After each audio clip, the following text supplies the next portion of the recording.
स्वागत है आप सभी का पहाड़ प्रभात में। आपके साथ हूं मैं दीपा बाफिला। आगे बढ़ते हैं, सबसे पहले बात करते हैं कांग्रेस की।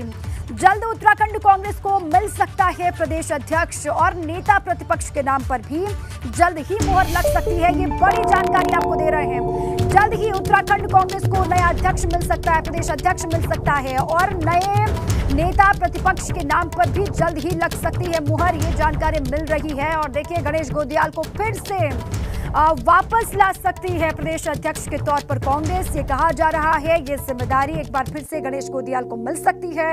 और प्रीतम सिंह को लेकर भी जानकारी ये है कि एक बार फिर से नेता प्रतिपक्ष बन सकते हैं प्रीतम सिंह। और यशपाल आर्य का नाम भी हालांकि नेता प्रतिपक्ष की रेस में लिया जा रहा है, शामिल है।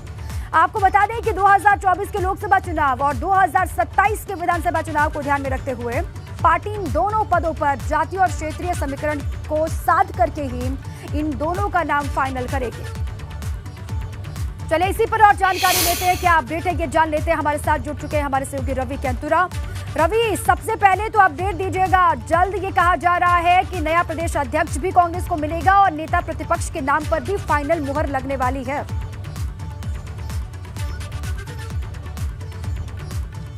देखिए, 5 राज्यों में चुनाव हुए और 5 राज्यों में कांग्रेस को हार का सामना करना पड़ा। और कल देर रात अगर बात करें तो पंजाब में नेता प्रतिपक्ष और प्रदेश अध्यक्ष के नाम पर मुहर लगी है। ऐसे में ये माना जा रहा है कि आज या फिर कल तक उत्तराखंड में भी नया नेता प्रतिपक्ष और प्रदेश अध्यक्ष की कमान किसी को सौंपी जाएगी। जहां तक नामों का सवाल है तो एक बार ये माना जा रहा है कि गणेश गोदियाल को महज 6 महीने का ही वक्त मिला। ऐसे में एक बार फिर से पार्टी उन्हें रिपीट प्रदेश अध्यक्ष के पद पर कर सकती है। लेकिन जहां तक नेता प्रतिपक्ष का सवाल है तो लगातार 2 नाम अभी रेस में आगे चल रहे हैं, जहां पर प्रीतम सिंह को एक बार फिर से मौका मिल सकता है या फिर भाजपुर से इस बार जो जीत कर आए हैं यशपाल आर्य, जो भाजपा से कांग्रेस में शामिल हुए थे, उनको भी इस बार नेता प्रतिपक्ष की जिम्मेदारी सौंपी जा सकती है।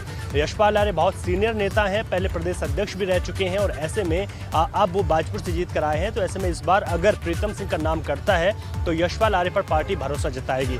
2024 के लोकसभा चुनाव, उसके बाद 2027 के फिर से विधानसभा चुनाव में पार्टी किस प्रकार से वापसी कर सके, क्योंकि 17 और 22 में करारी हार हुई है। हालांकि इस बार गणेश गोदियाल को जब प्रदेश अध्यक्ष की कमान सौंपी गई तो 8 सीटों में कांग्रेस की बढ़ोतरी हुई है। ऐसे में वक्त उनके पास कम था, तो माना जा रहा है कि एक बार फिर से गणेश गोदियाल को प्रदेश अध्यक्ष की कमान सौंपी जा सकती है। लेकिन बहुत लंबा वक्त हो गया है। 10 तारीख को उत्तराखंड में मतगणना हो चुकी थी, उस पर रिजल्ट आ गया था और अभी जो है 1 महीने का वक्त आज ठीक हो गया है। लेकिन अभी तक बिना कमांडर के ही कांग्रेस के सिपाही चल रहे हैं। मनोबल टूटता है कार्यकर्ताओं का, लेकिन अभी तक कोई फैसला इस पर नहीं लिया गया। इसके पीछे देरी की वजह है 5 राज्यों में हारे, 5 राज्यों से प्रदेश अध्यक्षों को इस्तीफे ले दिए और उसके बाद अब धीरे धीरे नियुक्तियां होने लगी हैं। पंजाब में कल नियुक्तियां प्रदेश अध्यक्ष और सीएलपी लीडर की हो गई है। तो ऐसे में माना जा रहा है कि 1 से 2 दिन में उत्तराखंड कांग्रेस को भी प्रदेश अध्यक्ष और नेता प्रतिपक्ष मिल जाएंगे।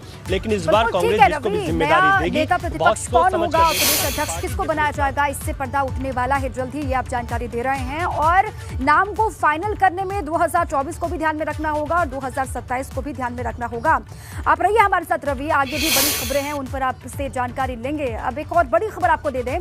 खानपुर विधानसभा से निर्दलीय चुनाव जीतकर आए उमेश कुमार ने उत्तराखंड जनता दल के नाम से नई पार्टी बना ली है। उमेश कुमार का कहना है कि वो पार्टी के जरिए जनता की सेवा करेंगे। आपको बता दें कि उमेश कुमार ने हरिद्वार की खानपुर सीट पर निर्दलीय ताल ठोकी थी और जीत हासिल की। उमेश कुमार ने पिछली सरकारों पर हमला बोलते हुए कहा कि सत्ता में रही पिछली सरकारों ने जनता को ठगने के सिवाय और कोई काम नहीं किया। राज्य में विपक्ष का रोल कोई भी पार्टी ढंग से नहीं निभा पाई है। उत्तराखंड जनता दल के नाम से नई पार्टी बनाई है। निर्दलीय चुनाव जीते उमेश कुमार खानपुर से और देखिए अब नई पार्टी का गठन किया है। नई पार्टी के गठन के साथ ही उन्होंने तमाम बड़ी बातें भी की हैं। उन्होंने कहा कि विपक्ष की भूमिका जिस तरीके से उत्तराखंड में देखी जानी चाहिए वो भूमिका नजर नहीं आ रही है और पिछली दोनों ही सरकारों, वो कांग्रेस की सरकार रही हो आज तक या फिर बीजेपी की सरकार, दोनों पर ही हमलावर वो दिखाई दिए। तो विधायकों को चुन देती है, उसके बाद क्या चलता है, बड़ी बड़ी ब्रेकिंग चलाते हैं आप लोग। आज दिल्ली में महत्वपूर्ण बैठक, आज दिल्ली से होगा निर्णय, आज हाईकमान लेगा फैसला। राज्य सरकार उत्तराखंड की बन रही है, निर्णय दिल्ली से बैठे लोग ले रहे हैं कि कौन मुख्यमंत्री होगा। मुख्यमंत्री का चुनाव उत्तराखंड की जनता को करना चाहिए, स्थानीय लोगों को करना चाहिए, हमारे विधायकों को मिलकर तय करना चाहिए कि मुख्यमंत्री कौन होगा, ना कि दिल्ली में बैठे लोग ये तय करें कि उत्तराखंड राज्य का मुख्यमंत्री कौन होगा। देहरादून से बड़ी खबर है। आज हरिद्वार के दौरे पर सीएम पुष्कर सिंह धामी। सुबह 11:15 बजे का वक्त बताया जा रहा है। श्री नकलंक धाम आश्रम का उद्घाटन समारोह है जिसमें शरीक होंगे और सीएम पुष्कर सिंह धामी उद्घाटन में शामिल होने वाले हैं, ऐसी पुख्ता जानकारी है। दोपहर 12:45 पर देहरादून में निपटाएंगे शासकीय काम। बड़ी जानकारी आपके सामने। हरिद्वार के दौरे पर रहेंगे आज पुष्कर सिंह धामी और 11:15 बजे वहां पर वो पहुंचने वाले हैं। आश्रम का उद्घाटन समारोह है जिसमें वो शामिल होने वाले हैं। उसके बाद देखिए ये कहा भी जा रहा है कि देहरादून में 12:45 पर वो शासकीय जो काम है वो निपटाते हुए नजर आएंगे।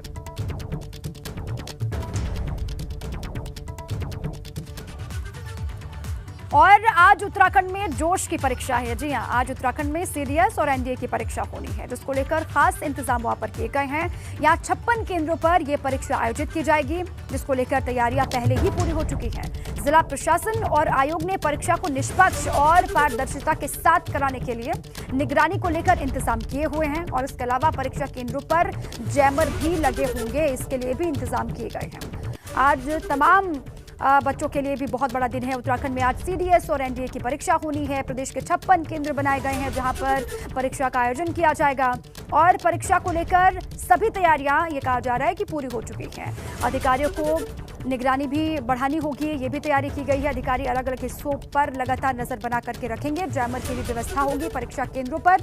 ये बड़ी जानकारी आपके सामने। सीडीएस और एनडीए की परीक्षा का आयोजन उत्तराखंड में आज होना है। साल में 2 बार ये परीक्षा होती है और लंबे वक्त से छात्रों को इसका इंतजार भी होता है। आज बहुत बड़ा दिन है तमाम छात्रों के लिए जो सीडीएस और एनडीए की परीक्षा में शामिल होंगे। और चलिए इसी पर और जानकारी लेते हैं किस तरीके की तैयारियां वहां पर चल रही हैं परीक्षा को लेकर। रवि हमारे साथ लगातार बने हुए। रवि, आज तमाम छात्रों के लिए बहुत बड़ा दिन भी है, बहुत खास दिन है। सीडीएस एनडीए की परीक्षा होनी है। कितने बजे से परीक्षा की शुरुआत होगी और क्या जानकारी है? सभी तैयारियां मुकम्मल है परीक्षा को लेकर? बिल्कुल दीपा, देखिए खास दिन है, जोश का दिन है। सीडीएस और एनडीए की जो तैयारियां कर रहे थे उन परीक्षार्थियों का इंतजार खत्म हुआ और अब 56 सेंटर्स हैं पूरे उत्तराखंड में बात करें जिसमें श्रीनगर, रानीखेत, अल्मोड़ा, देहरादून ये तमाम जगह चिन्हित की गई हैं जहां पर सीडीएस और एनडीए की आज परीक्षाएं होनी हैं। इस परीक्षाओं को लेकर छात्रों में ज़रूर उत्साह भी है क्योंकि इंतज़ार भी रहता है और ऐसे में परीक्षाओं को पूरी पारदर्शिता के साथ संपन्न कराया जा सके इसको लेकर जो ज़िला प्रशासन है उनको इसकी जिम्मेदारी दी गई है। तमाम जगहों पर जो एसडीएम हैं उनको इसका नोडल अधिकारी नियुक्त किया गया है जहाँ पर सीडीएस और एनडीए की परीक्षाएँ होनी हैं और इन परीक्षाओं को विधिवत तरीके से जो है संपन्न कराया जा सके इसके लिए पूरी तैयारियां हैं। जहां तक परीक्षार्थियों में का सवाल है वो जब भी अपने परीक्षा केंद्रों पर पहुंचने क्योंकि सुबह 8 बजे से परीक्षाएं शुरू हो गई हैं और ऐसे में वहां पर नकल विहीन परीक्षा कराने के लिए भी तमाम जो है तैयारियां की गई हैं। ऐसे परीक्षा केंद्र भी हैं जहां पर जैमर की व्यवस्था की गई है ताकि किसी भी तरीके से किसी भी परीक्षार्थियों को कोई दिक्कतें ना हो और यहाँ पर कोई भी ऐसी डिवाइस का प्रयोग ना हो जिस पर कि नकल की जा सके। तो परीक्षार्थियों के लिए और पारदर्शिता के साथ परीक्षाओं को संपन्न करने के लिए तमाम जिला जो प्रशासन है उनको ये जिम्मेदारियां दी गई हैं। जी दीपा, और कितने पालियों में रवि परीक्षा ये होगी? सीडीएस और एनडीए दोनों की परीक्षा कितने पालियों में संपन्न होगी? जी देखिए, सीडीएस के 2 पेपर आज होने हैं और एनडीए की अगर बात करें तो 3 पालियों में परीक्षा होनी है जिसको लेकर पूरी तैयारियां हैं और लगातार सुबह से ही क्योंकि 8 बजे से परीक्षाओं की शुरुआत हुई है और शाम तक की परीक्षाएं चलनी हैं। ऐसे में जो पुलिस प्रशासन है उसको भी मुस्तैद किया गया है। ऐसे परीक्षा केंद्रों पर तमाम अध्यापकों की ड्यूटियाँ यहाँ पर लगाई गई हैं और जो बच्चे हैं उनको परीक्षा केंद्रों पर 10 मिनट पहले पहुँचने के लिए कहा गया है और साथ ही साथ कोविड के संक्रमण को देखते हुए भी तमाम जो क्लासेस शुरुआत हो चुकी है। रवि, आपने कहा कि सभी अधिकारी मुस्तैदी के साथ लगे हुए ड्यूटी में और कोई भी कमी या फिर लापरवाही ना हो, इस बात का ख्याल रखना होगा। बहुत शुक्रिया आपका रवि पूरी जानकारी के लिए। देहरादून से बड़ी खबर है। उत्तराखंड में मौसम का रेड अलर्ट जारी किया गया है। 12 अप्रैल तक तापमान में सामान्य से ज्यादा बढ़ोतरी होगी और बढ़ते पारे से फलों सब्जियों को भारी नुकसान होगा, ये कहा जा रहा है। कुछ जिलों में वनाग्नि की घटनाएं बढ़ सकती है, मौसम विभाग ने कहा है। और गर्मी से बर्फ पिघलने और हिमस्खलन का भी खतरा है। ये मौसम विभाग ने कहा है कि हिमस्खलन की खतराएं भी जो संभावनाएं हैं वो बढ़ सकती हैं और ये बड़ी जानकारी आपके सामने है कि वनाग्नि की घटनाएं भी बढ़ सकती है, मौसम विभाग ने कहा है। ये बड़ी जानकारी आपके सामने। रेड अलर्ट जारी किया गया उत्तराखंड में मौसम को लेकर और 12 अप्रैल तक तापमान में सामान्य से ज्यादा इजाफा बढ़ोतरी होगी, ये कहा गया है। उत्तराखंड में जंगल की आग बुझने का नाम नहीं ले रही है। गर्मी शुरू होते ही जंगल लगातार सुलग रहे हैं। ताजा तस्वीरें चमोली और रानीखेत से सामने आई हैं। चमोली में चारों तरफ जंगल धूं-धूं करके जल रहे हैं। सूखे पेड़ों के बाद अब हरे भरे पेड़ों को आग ने अपनी आगोश में लेना शुरू कर दिया है। यहाँ लाठी गांव के जंगल में भी लगातार आग जो है वो विकराल रूप धारण कर चुका है, जिसके बाद ग्रामीणों ने वन विभाग पर आरोप भी लगाए। वहीं दूसरी तरफ रानीखेत में दलमोटी के आरक्षित और वन पंचायत क्षेत्र के जंगलों में अचानक से आग भड़क उठी। जंगल की आग को बुझाने में वन विभाग के डीएफओ महातिम यादव और रेंजर हरीश टमटा समेत कई कर्मचारियों को खासी मशक्कत करनी पड़ी। दो तस्वीरें आपको दिखा रहे हैं किस तरीके से पूरी वन संपदा को नुकसान हो रहा है। इन तस्वीरों के जरिए आप समझाइए। अब जो मौसम का अलर्ट उत्तराखंड में जारी किया गया है, रेड अलर्ट जो जारी किया गया है, उसी पर और जानकारी लेते हैं। हमारे सहयोगी रवि हमारे साथ फोन लाइन पर जुड़ चुके हैं। रवि, मौसम को लेकर रेड अलर्ट जारी किया गया है। कुछ जिलों को लेकर ये कहा जा रहा है कि वनाग्नि की घटनाएं बढ़ सकती है, कहीं पर हिमस्खलन भी बढ़ सकता है। इसको लेकर क्या तैयारियां वहां पर कर रहे हैं अधिकारी? बिल्कुल दीपा, देखिए 12 अप्रैल तक अगर बात करें तो तापमान सामान्य से बहुत अधिक रहने की संभावना है और रेड अलर्ट जारी है, तो ऐसे में सतर्क रहने की जरूर आवश्यकता है। जहां तक आपने तैयारियों की बात की है तो खासतौर पर वनाग्नि की घटनाएं हैं उनमें इजाफा हो सकता है, क्योंकि जब ज्यादा यहाँ पर धूप होगी तो वनाग्नि की घटनाएं बढ़ सकती हैं। ऐसे में फॉरेस्ट के जितने भी जो वर्कर्स हैं उनको और जो वन विभाग के जितने भी लोग हैं, जो अधिकारी हैं, जो कर्मचारी हैं, उनको अलर्ट पर रखा गया है। इसके साथ ही वन पंचायतों को अलर्ट पर रखा गया है, ग्राम प्रधानों को अलर्ट पर रखा गया है, ताकि किसी भी तरीके की गाँव के आसपास कोई इस तरीके की वनाग्नि की घटनाएं होती है तो उन पर काबू पाया जा सके। मौसम विभाग ने भी अपनी ओर से हिदायत दी है उन गाँवों को जो कि जंगल के करीब है कि अपने गाँव के चारों ओर फायर लाइन काट लें अपनी सुरक्षा के लिए, ताकि अगर जंगलों से आग गाँव की तरफ आती है तो उससे कुछ राहत मिल सके। इसमें साथ ही साथ गर्मी अगर बहुत ज्यादा बढ़ेगी तो बर्फ पिघलने से हिमस्खलन होने का भी खतरा मौसम विभाग इसके लिए भी अधिकारियों को अपने स्तर पर तैयारी करनी होगी। बहुत शुक्रिया आपका रवि पूरी जानकारी के लिए। उत्तराखंड में लोग गर्मी से बेहाल हैं। हल्द्वानी का तापमान अप्रैल के पहले हफ्ते में ही 35 डिग्री के आसपास पहुंचा हुआ है। भीषण गर्मी के चलते लोग घरों में कैद होने को मजबूर हो गए हैं। गर्म हवाएं चलने से सड़कों पर आवाजाही कम होने लगी है और पहाड़ों की तरफ जंगलों में आग लगने की वजह से तापमान में और बढ़ोतरी हो गई है। उमस से आम जनता बेहाल है। लोग गर्मी से राहत पाने के लिए जूस और दूसरे पेय पदार्थों का सहारा ले रहे हैं। गर्मी के चलते अस्पतालों में डिहाइड्रेशन, सनबर्न और एलर्जी के मरीज लगातार बढ़ रहे हैं। डॉक्टरों की सलाह है कि अगर गर्मी से बचाव करना है तो पानी, जूस का सेवन लगातार आपको करते रहना होगा। डिहाइड्रेशन के पेशेंट्स आते हैं जो पानी की कमी कारण से होता है, नेज़ल ब्लीड के साथ आते हैं जिसको हम एपिस्टेक्सिस कहते हैं, क्योंकि नाक का सूखापन बहुत कॉमन बीमारी है इसमें, जिसके कारण से क्रस्टेशंस हो जाते हैं और ब्लीडिंग होने के चांसेस बढ़ जाते हैं। हाइपरटेंसिव पेशेंट्स को स्पेशली प्रिकॉशन लेना पड़ता है कि पानी का जो इनटेक है वो 2 लीटर से ज़्यादा होना चाहिए सारे दिन भर में। देखिए, गर्मी का मौसम है मगर पहाड़ अभी भी दरक रहे हैं। जोशीमठ में बद्रीनाथ नेशनल हाईवे बाधित है तो वहीं टिहरी में नेशनल हाईवे 94 पर मलबा गिरा है, जिससे राहगीर बेहद परेशान है।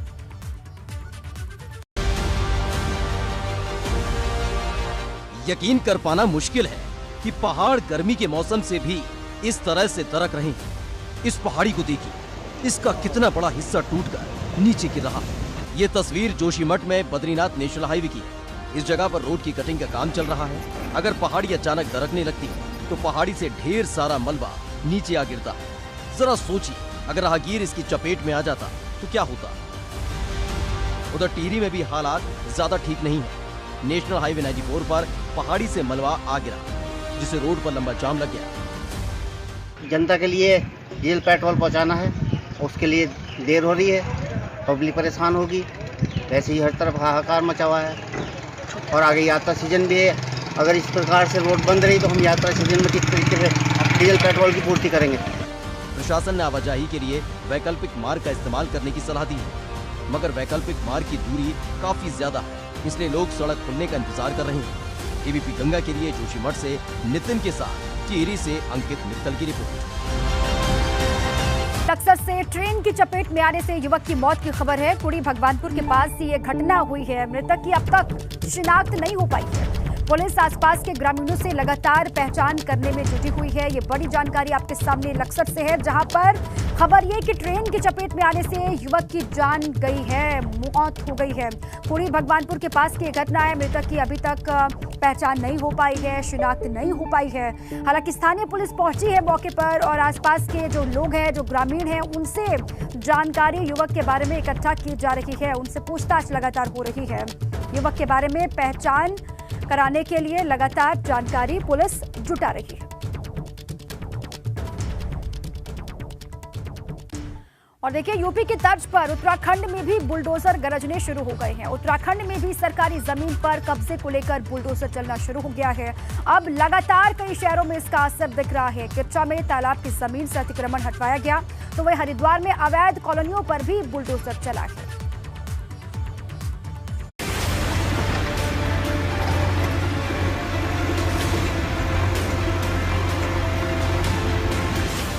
यूपी की तर्ज पर उत्तराखंड में भी बुलडोजर अभियान शुरू हो चुका है। अतिक्रमण के खिलाफ प्रशासन का पीला पंजा चल रहा है। हरिद्वार में अथॉरिटी ने अवैध कॉलोनियों के खिलाफ कार्रवाई शुरू कर दी है। सुमन नगर पहुंची अथॉरिटी की टीम ने 5 अवैध कॉलोनियों को सील कर दिया। अथॉरिटी का कहना है कि नियमों को ताक पर रखकर निर्माण किए जा रहे हैं, जिन पर अब अथॉरिटी का डंडा चल रहा है।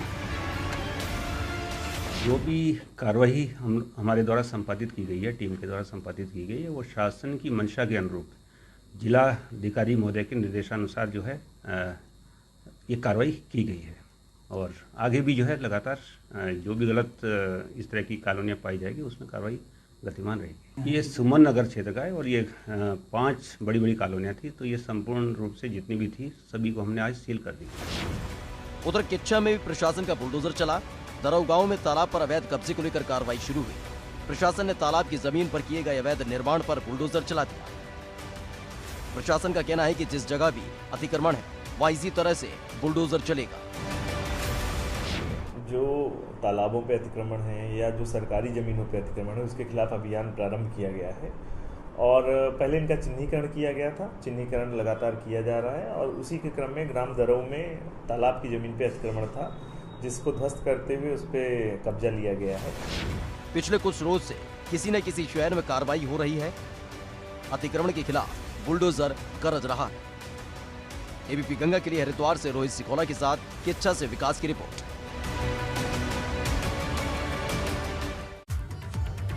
आगे बढ़ते हैं। आईआईटी रुड़की में श्रमिकों की सुरक्षा पर मंथन होगा। कल से 3 दिन की लेबर इकोनॉमी कॉन्फ्रेंस का आयोजन हो रहा है। केंद्रीय श्रम एवं रोजगार मंत्री भूपेंद्र यादव इसमें शामिल होंगे। बड़ी जानकारी है, रुड़की से आईआईटी रुड़की में श्रमिकों की सुरक्षा पर मंथन किया जाएगा, चर्चा होगी। कल से 3 दिन तक ये चर्चा चलेगी। 3 दिन की लेबर इकोनॉमी कॉन्फ्रेंस का आयोजन हो रहा है रुड़की में। केंद्रीय श्रम एवं रोजगार मंत्री भूपेंद्र यादव यहां पर पहुंचेंगे।